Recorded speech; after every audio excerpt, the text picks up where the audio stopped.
তারপর আর কি এই মডার্ন পাখির পানি খাওয়া দেখতে দেখতে লাঞ্চের টাইম হয়ে গিয়েছিল আর আমরা ফিল করলাম যে আমরা ক্ষুধার্ত আর এখানে খাবার বেশি ভালো ছিল না, সো ভাবলাম যে বের হয়ে কোথাও একটা যাবো। এপারে বেশ কয়েকটা বিরিয়ানির দোকান আছে যেগুলো খুবই ফেমাস, আমরা ভাবলাম সেগুলোর মধ্যে একটাতে যাবো। ফার্স্টে ভেবেছিলাম আসলাম বিরিয়ানিতে যাবো, কিন্তু ওদের কোয়ালিটি দুটো আগে থেকে একটু খারাপ হয়ে গিয়েছে, তাই ওটা বাদ দিয়ে গেলাম হচ্ছে কান্দিপাড়া বিরিয়ানি ঘরে। ওদের এখানে বসার খুব ভালো ব্যবস্থা আছে, যেটা হচ্ছে আসলাম বিরিয়ানি এখানে নেই। এখানে বসার পরিবেশটা সুন্দর না, বাট এখানে বসার পরিবেশ সুন্দর আর এখানে মেয়েদের জন্য আলাদা করে একটা সাইডও আছে। পার্সোনালি আমার কাছে এখন মনে হয় যে আসলাম বিরিয়ানি থেকে কান্দিপাড়া বিরিয়ানিটা বেশি মজা, আর এখানে মাংসের পরিমাণটা দেখেন কত বেশি দেওয়া আছে।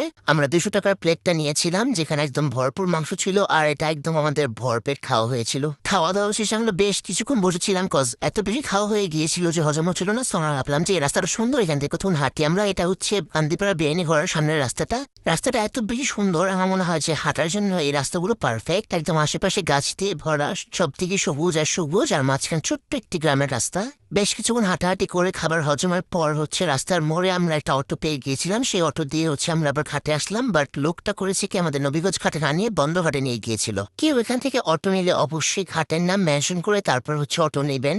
যাই হোক, ঘাটে এসে আমরা নদী পার হওয়ার জন্য নৌকা ভাড়া নিয়েছিলাম। তারপর আর কি নৌকায় দোল খেতে খেতে এই সুন্দর একটা ভিউ এনজয় করতে করতে আমরা নদী পার হয়েছিলাম। সেদিনের ওয়েদারটা খুব বেশি ভালো থাকায় এই নৌকার এই দোলটা আমাদের কাছে একটু বেশি ভালো লাগছিল, আর বাতাসও ছিল অনেক বেশি। এক কথায় সেদিন ঘুরতে বের হওয়াটা আমাদের একটা বেস্ট ডিসিশন ছিল। নদী পার হয়ে আমরা যে যার মতো বাসায় ব্যাক করেছি, যেহেতু আমাদের এক একজনের বাসা এক একদিকে ছিল। সো অটো বা রিক্সা যে যার মতো করে নিয়ে বাসায় চলে এসেছি। বাসায় এসে আমি দুধটা খেয়েছিলাম। আজ এই পর্যন্তই, সবাই খুব ভালো থাকবেন, আল্লাহ হাফেজ।